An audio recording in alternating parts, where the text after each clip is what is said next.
হীরা কত করে কিনতেছেন? ক্ষীরা 650, 700, 500 বিভিন্ন রেট। এই ক্ষীরা গুলো কোথায় যাবে? এই ক্ষীরা ঢাকা যাবে। আপনারা কি দেখতে পাচ্ছেন? এটা কি রক মিলন? হ্যাঁ হ্যাঁ না, আপনি তো জানেন না রক মিলন মানে রক কি? মিলন মানে কি আমি জানি না তো।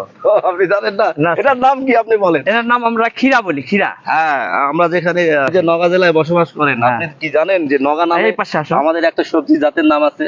হ্যাঁ নওগাঁ নামে আমাদের একটা সবজি জাতের নাম আছে। হ্যাঁ। তো এটা হলো নওগাঁ ক্ষীরা। নওগাঁ ক্ষীরা তো এই নওগাঁ ক্ষীরার কিন্তু অনেক গুণ। অনেক গুণ।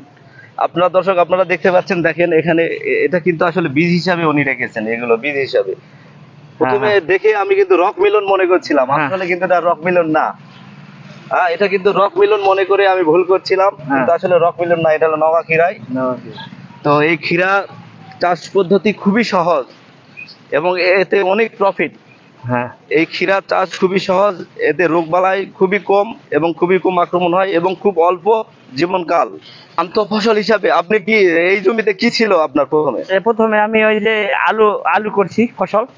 আলুর পর আপনার যে আলু লাগানোর 20-25 দিন পর আমি ওই ক্ষীরার বীজ লাগাইছি, 2 শুলি পর পর।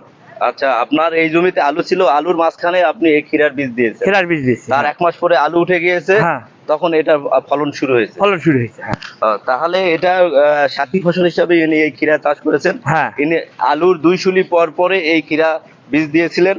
1 মাস পরে আলু উঠে গিয়েছে আর 40 দিনে এই ক্ষীরার ফুল এসেছিল। হ্যাঁ ফুল এসেছে। তাহলে উনি হলো আলু তোলার হ্যাঁ আর 20-25 দিন পরে উনি ফলন পাওয়া শুরু করছেন। হ্যাঁ স্যার। তো আর এটার অল্প সময়, এটা আপনার কতদিন থাকে এই ফসলটা আপনার? এটা মোটামুটি 1 মাস, অল্প দিনের ফসল এটা। মানে 30 দিন উনি এর বাজার করবেন, 30 দিনে উনি ওনার মার্কেট শেষ, বালু শেষ হয়ে যাবে। হ্যাঁ এবং ফলনও ব্যাপক। আপনার 1 বিঘা মাটিতে কত মন ফলন হয় এটা?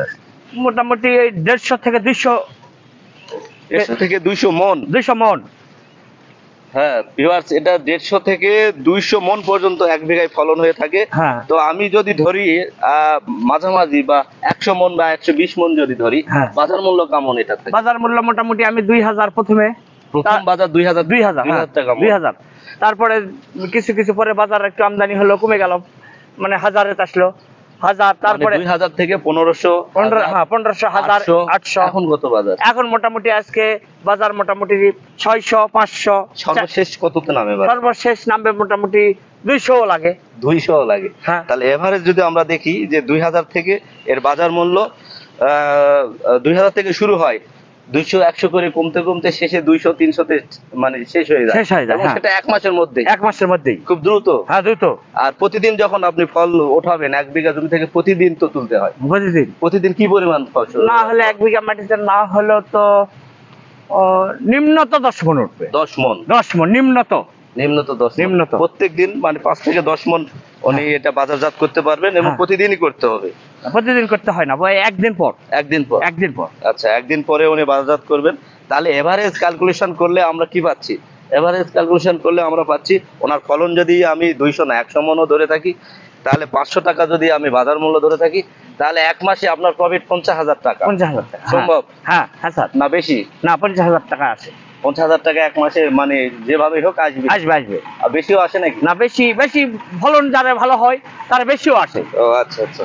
তো ভিউয়ার্স, আমরা দেখলাম যে ক্ষীরা আলুর 2 শুলি পর পরে উনি ক্ষীরার বীজ দিয়েছিলেন এবং তার 30 দিন, আলু তোলার 30 দিনেই উনি এই প্রফিটটা সেখান থেকে পাচ্ছেন। হ্যাঁ স্যার। এইভাবে আপনারা সাথী ফসল হিসাবে আলুর জমিতে যদি 2 শুলি পর পর, আপনারা 2 সারি পর পর যদি আলুর জমিতে আপনারা এভাবে এই নওগাঁ ক্ষীরার বীজটা যদি আপনারা বপন করেন, তাহলে এই পরে আলু তোলার পরবর্তী 30 দিন, এই 30 দিনে আপনার 50,000 সর্বনিম্ন একটা ইনকাম হওয়ার সম্ভাবনা থেকে যাচ্ছে।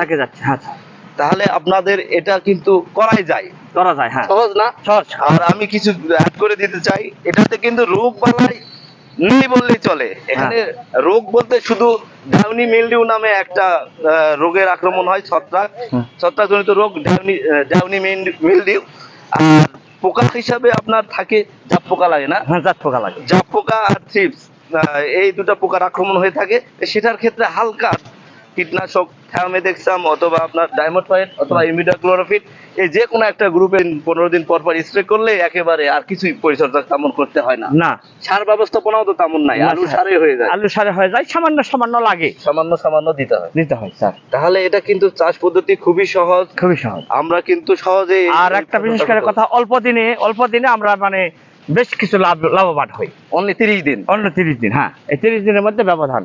তো আমরা মানে- তাহলে এটার মার্কেটটা দেখবো, আমরা একটু এটার বাজারটা দেখে আসি। আচ্ছা, আচ্ছা, আপনাদের স্যার। এখানে মনে হয় আরো দাম। হ্যাঁ, এখানে ওই যে অসিনতলা নামে একটা জায়গা আছে, হুম। এখানে আমাদের আক্কেলপুর, গোবরচাপা, ভান্ডারপুর, ওর থেকেও এখানে চূড়ান্ত আমদানি। এখানে কি সরাসরি ট্রাক লোড হয়ে ঢাকায় যায়? সরাসরি এখানে ট্রাক লোড হয়ে ঢাকায় যায়। দিনে কয়টা? 10 থেকে দিনে 10 থেকে 12 ট্রাক এখানে আমদানি হয়, এবং বেচা কিনার চিটাগাং থেকে পার্টি আসে, ঢাকা থেকে আসে, বরিশাল, চলে, এগুলা অনেক থেকে বিক্রি আসে। হয়েছে। আচ্ছা।